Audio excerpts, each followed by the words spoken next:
5. So this is it. This is it at last. Contact with real life, I muttered as I ran headlong downstairs. This is very different from the Pope's leaving Rome and going to Brazil. Very different from the ball on Lake Como. You are a scoundrel, a thought flashed through my mind, if you laugh at this now. No matter, I cried, answering myself. Not everything is lost. There was no trace to be seen of them, but that made no difference. I knew where they had gone. At the steps was standing a solitary night sledge-driver in a rough peasant coat, powdered over with the still falling wet and as it were warm snow. It was hot and steamy. The little shaggy piebald horse was also covered with snow and coughing. I remember that very well. I made a rush for the roughly made sledge, but as soon as I raised my foot to get into it, the recollection of how Simonov had just given me 6 roubles seemed to double me up, and I tumbled into the sledge like a sack. No, I must do a great deal to make up for all that, I cried. But I will make up for it, or perish on the spot this very night. Start! We set off. There was a perfect whirl in my head. They won't go down on their knees to beg for my friendship. That is a mirage. Cheap mirage. Revolting, romantic, and fantastical. That's another ball on Lake Como. And so I am bound to slap Zverkov's face. It is my duty to, and so it is settled. I am flying to give him a slap in the face. Hurry up! The driver tugged at the reins. As soon as I go in, I'll give it him. Ought I, before giving him the slap, to say a few words by way of preface? No, I'll simply go in and give it him. They will all be sitting in the drawing-room, and he with Olympia on the sofa, that damned Olympia. She laughed at my looks on one occasion and refused me. I'll pull Olympia's hair, pull Zverkov's ear. No, better one ear, and pull him by it around the room. Maybe they will all begin beating me, and will kick me out. That's most likely, indeed. No matter. Anyway, I shall first slap him. The initiative will be mine, and by the laws of honor that is everything. He will be branded, and cannot wipe off the slap by any blows, by nothing but a duel. He will be forced to fight. And let them beat me now. Let them, the ungrateful wretches. Trudolyubov will beat me the hardest. He is so strong. Ferfitchkin will be sure to catch hold sideways and tug at my hair. But no matter, no matter. That's what I am going for. The blockheads will be forced at last to see the tragedy of it all.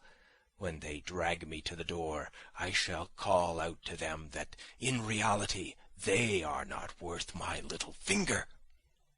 "Get on, driver, get on!" I cried to the driver. He started and flicked his whip. I shouted so savagely. "We shall fight at daybreak. That's a settled thing. I've done with the office. Ferfitchkin made a joke about it just now. But where can I get pistols? Nonsense! I'll get my salary in advance and buy them. And powder and bullets? That's the second's business. And how can it all be done by daybreak? And where am I to get a second? I have no friends. Nonsense, I cried, lashing myself up more and more. It's of no consequence. The first person I meet in the street is bound to be my second, just as he would be bound to pull a drowning man out of water. The most eccentric things may happen.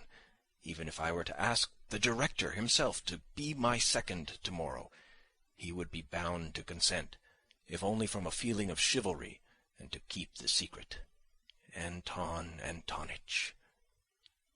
The fact is that at that very minute the disgusting absurdity of my plan, and the other side of the question, was clearer and more vivid to my imagination than it could be to anyone on earth.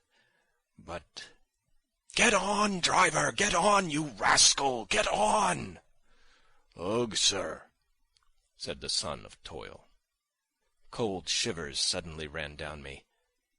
Wouldn't it be better to go straight home?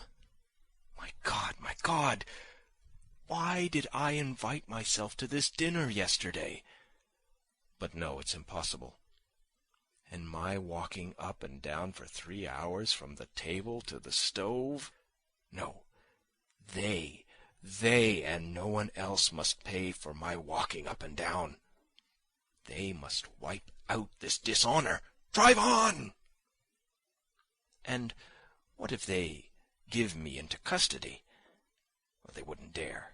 They'll be afraid of the scandal.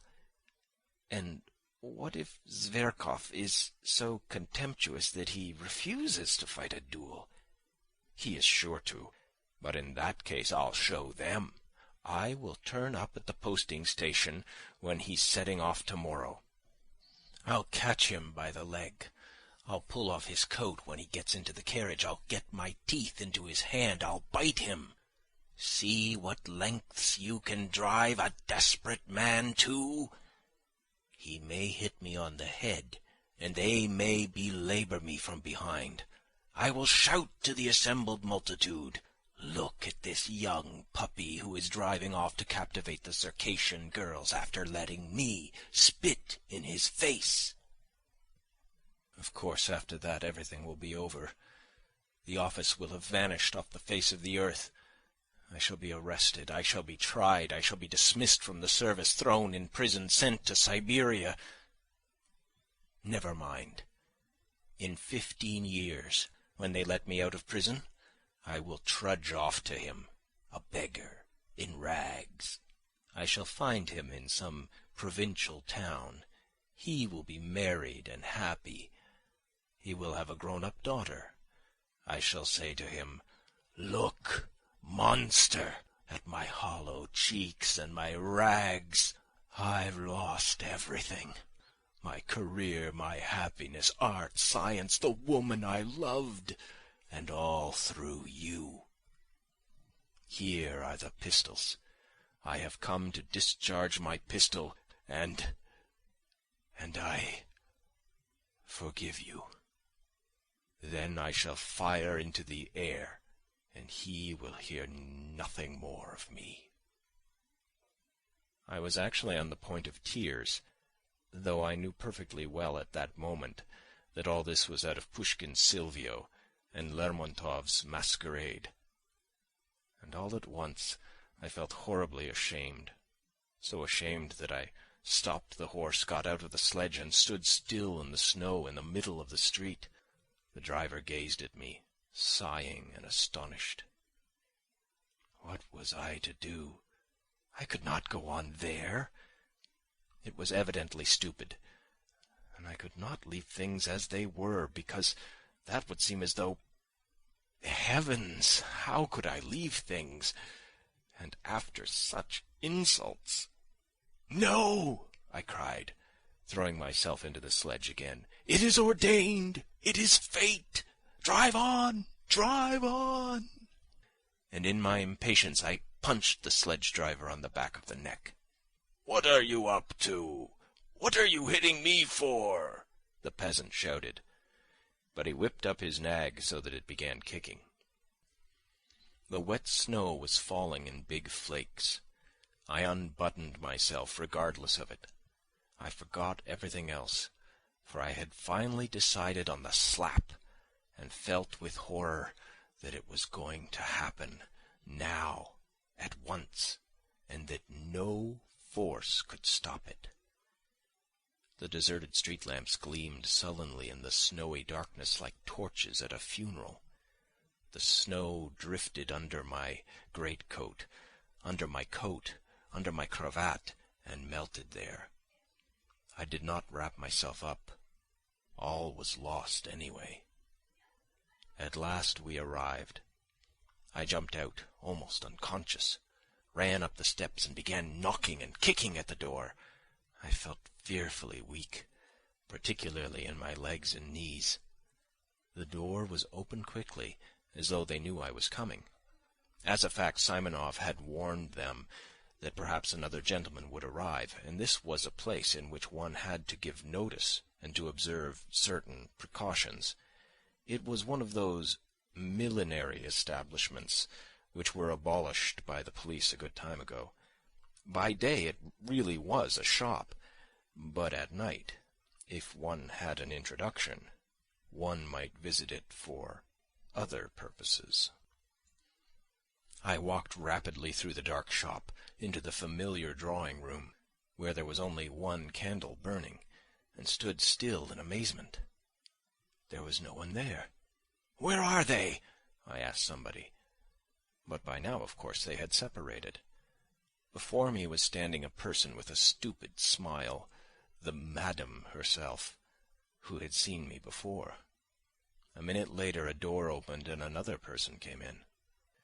Taking no notice of anything, I strode about the room, and, I believe, I talked to myself. I felt as though I had been saved from death, and was conscious of this, joyfully all over. I should have given that slap. I should certainly have given it. But now they were not here, and everything had vanished and changed. I looked round. I could not realize my condition yet. I looked mechanically at the girl who had come in, and had a glimpse of a fresh, young, rather pale face, with straight, dark eyebrows, and with grave, as it were, wondering eyes that attracted me at once. I should have hated her if she had been smiling. I began looking at her more intently, and, as it were, with effort. I had not fully collected my thoughts. There was something simple and good-natured in her face, but something strangely grave. I am sure that this stood in her way here, and none of those fools had noticed her. She could not, however, have been called a beauty, though she was tall, strong-looking, and well-built.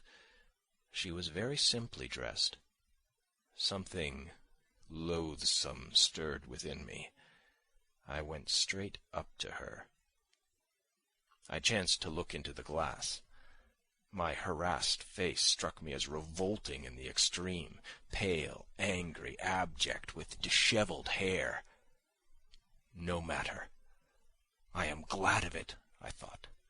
I am glad that I shall seem repulsive to her. I like that.